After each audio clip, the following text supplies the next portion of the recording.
ஒரு doctor operation செய்துட்டு வந்து சொல்கிறாரு, ஆப்ரேஷன் சக்ஸஸ், நான் அந்த ஆப்ரேஷனை ரொம்ப சக்ஸஸ்ஃபுல்லாக செஞ்சு முடிச்சிட்டேன்னு ரொம்ப சந்தோஷப்படுறாரு. ஆனால் முடிவு பார்த்தீங்கன்னா பேஷண்ட் டைட், இறந்து போயிடுறாரு. அப்போ இந்த ஆப்ரேஷன் செய்து என்ன பிரயோஜனம்? பேஷண்ட் பழைக்கலையே. பேஷண்ட் பழைச்சா தான் இந்த ஆப்ரேஷன் செஞ்சனுடைய நோக்கம் வந்து சக்ஸஸ்ஃபுல்னு சொல்ல முடியும். பேஷண்ட் இறந்து போயிடுறாரு. நம்முடைய கிறிஸ்துவ வாழ்க்கையும் பார்த்தீங்கன்னா, நம்ம கோயிலுக்கு போகிறோம், தசம பாகம் செலுத்துகிறோம், வாரம் வாரம் உபவாச ஜபம் பண்ணுறோம், பெரிய பெரிய மீட்டிங் நடத்துகிறோம், நிறைய ஊழிய காரியங்கள்லாம் செய்கிறோம். ஆனால் இதெல்லாம் ஒரு வெற்றியுள்ள கிறிஸ்துவ வாழ்க்கையா? கடவுள் நம்ம அங்கீகரிச்சாரா? நம்முடைய ஊழியங்களையும் வாழ்க்கையும் கடவுள் வந்து அங்கீகரித்து நம்மளை பிள்ளையாக ஏற்றுக்கு நம்ம பாவத்தை மன்னிச்சாரா? அப்படி மன்னிச்சு ஏற்றுக்கினா தான் அது வந்து ஒரு வெற்றிகரமான வாழ்க்கையாக இருக்க முடியும். இல்லைன்னா இப்போ நம்ம கொஞ்ச நேரம் முன்னாடி பார்த்த மாதிரி கிறிஸ்துவ வாழ்க்கை வெற்றி தான், ஆனால் பேஷண்ட் டைட், ஆனால் ரட்சிப்பு இல்லை, பாவ மன்னிப்பு நம்ம பெறலை. 2 மனுஷர் வந்து தேவாலயத்துக்கு போகிறாங்க. லூக்கா 18ஆம் அதிகாரம், நீங்கள் 10வது வசனத்துல வாசித்து பாருங்க. பரிசேயன், ஆயக்காரன். இந்த பரிசேயன் என்ன பண்ணுறாரு, உள்ள ஆலயத்துக்கு உள்ளே போயிட்டு, ஆண்டவரே நான் வந்து தசம பாகம் செலுத்துகிறேன், வாரத்துக்கு 2 தரம் உபவாசம் பண்ணுறேன், எல்லா தான தர்மம் பண்ணுறேன், நான் விபச்சாரம் பண்ணுறதில்ல. அது அவங்க தூரத்தில் நின்று இருக்கிறான் பாரு ஒரு ஆயக்காரன், அவனை போலலாம் நான் கிடையாது, நான் ரொம்ப நீதிமான் ஆண்டவரே அப்படின்னு அவர் ஜெபம் பண்ணுறாரு. அவர் வந்து அவருடைய தன்னை தாழ்த்தி அவர் ஜெபம் பண்ணல, தன்னை நீதிமான்னு காட்டணும்னு நினச்சி அங்கிருந்த ஒரு ஜெபம் பண்ண அந்த மனுஷனை, ஆயக்காரனை குற்றப்படுத்துகிறார்.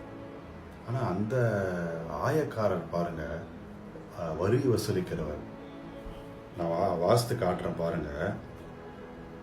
ஆயக்காரன் தூரத்திலே நின்று தன் கண்களையும் வானத்துக்கு ஏறெடுக்க துணியாமல் தன் மார்பிலே அடித்து கொண்டு, தேவனே பாவியாகிய என் மேல் கிருபையாயிரும் என்றான். ஒரே ஒரு வார்த்தை தாங்க, ஒரே ஒரு ஜெபம் தான், ஒரே லைன், தேவனே நான் பாவி, என் மேல் கிருபையாயிரும். அந்த ஆயக்காரன் வந்து இயேசு யாருன்றத ஐடென்டிஃபை பண்றாரு. இயேசு தான் ரட்சகர், நான் ஒரு பாவி. நான் அந்த பாவத்திலிருந்து விமோச்சனம் பெறணும்னா இயேசுவின் ரத்தத்தால் நான் கழுவப்படணும், அவருடைய கிருபை எனக்கு வேணும். அதனால இயேசுவே என் மேல கொஞ்சம் கிருபையாயிரும்னு மார்ல அடிச்சுக்குன்னு சொல்றாரு. மார்ல அடிச்சுன்னு சொல்றதுன்னா அது சோகத்தின் உச்ச கட்டம். நிறைய பார்த்துருக்குறோம், இந்த மரணம் இதெல்லாம் நடக்கிற இடத்துலலாம் பார்த்தீங்கன்னா நிறைய பேர் அடிச்சு நடக்கும். அது சோகத்தின் உச்சம். இவன் அந்த மாதிரி இந்த மனுஷன் தன் மார்பிலே அடித்து கொண்டு, என் மேலே கொஞ்சம் இறக்கமாக இருங்க ஆண்டவர், நான் பாவி, நீ ரட்சகர் அப்படின்றத நான் உணர்ந்துட்டேன், என்ன கொஞ்சம் என் மேலே கிருபையாயிருங்க. இந்த மாரில் அடிச்சுக்கணும் அப்படின்னா நம்மளாம் ரொம்ப கஷ்டப்பட்டு அந்த மாதிரி இருக்கணும் அப்படின்றது அர்த்தம் கிடையாது. நம்ம என்ன பண்ணுறோம், கஷ்டமான விரதங்கள்லாம் இருக்கிறோம், 3 மணி நேரம் வெயிலில் போய் முட்டி போடுறது, பல மாடிகள் முட்டிலே நடந்து போய் ரத்தம் கசிஞ்சு ஜெபம் பண்ணுறது. அது நான் அதை பற்றி பேச வரல. ஆனால் இந்த கஷ்டமெல்லாம் படுறதுனால நம்ம கடவுள்கிட்ட காம்பன்சேஷன் கேட்குறோமா?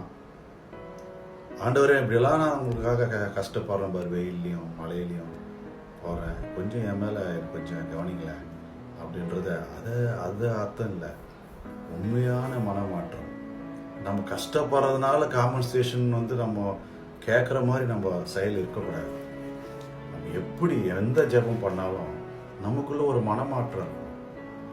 நம்மளை தாழ்த்திக்கணும்.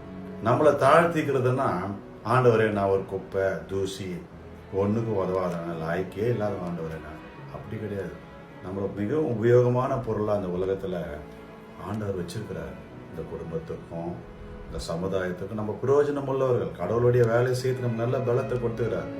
நம்ம வாயால் நான் ஒன்றுத்துக்கும் உதவாத ஆண்டவரே அப்படின்னு சொல்லக்கூடாது. நம்மளை தாழ்த்தணுன்றது என்னன்னா அர்த்தம் என்னன்னா, ஆண்டவரை உயர்த்தணும். ஆண்டவரே நீர் ரட்சகர், நீர் என்னை உருவாக்கினவர், எனக்காக நீர் ஜீவனை தந்தீர், எனக்காக என்னை தேடி வந்தீர், உம்முடைய ரத்தம் சிந்ததினாலே எனக்கு பாவ மன்னிப்பு வேண்டும் ஆண்டவரே, என் மேல் கொஞ்சம் கிருபையாயிரும். அப்படி சொல்லும் பொழுது தேவனுடைய கிருபை நிச்சயமா வரும், நம்முடைய கிறிஸ்துவ வாழ்க்கை வெற்றி பெறும். அப்போ நம்ம சொல்லலாம், operation success, patient is also alive. கிறிஸ்துவ வாழ்க்கை வெற்றி, ரட்சிப்பும் எனக்கு கிடைத்து விட்டது, நான் பாவ விமோச்சனம் பெற்றேன் என்று. ஒருவேளை நம்ம கிறிஸ்துவ வாழ்க்கை மட்டும் வெற்றியா வாழ்ந்துட்டு நம்ம பாவ மன்னிப்பு பெறலைன்னா பேஷண்ட் டெட். அதனால் தேவ பிள்ளைகளே, நாம் இதை நல்லா உணர்ந்து இயேசுவை ரட்சகராக எடுத்துக்கணும். நம்ம பாவத்திலிருந்து வெளியே வரணும். கடவுளுக்காக வாழும் பொழுது கடவுள் நிச்சயமாக, இயேசு நிச்சயமாக நம்முடைய பாவத்தை மன்னித்து நம்முடைய சொந்த பிள்ளையாக நம்மையும் நம்முடைய குடும்பங்களையும் ஏற்றுக்கொள்வார்.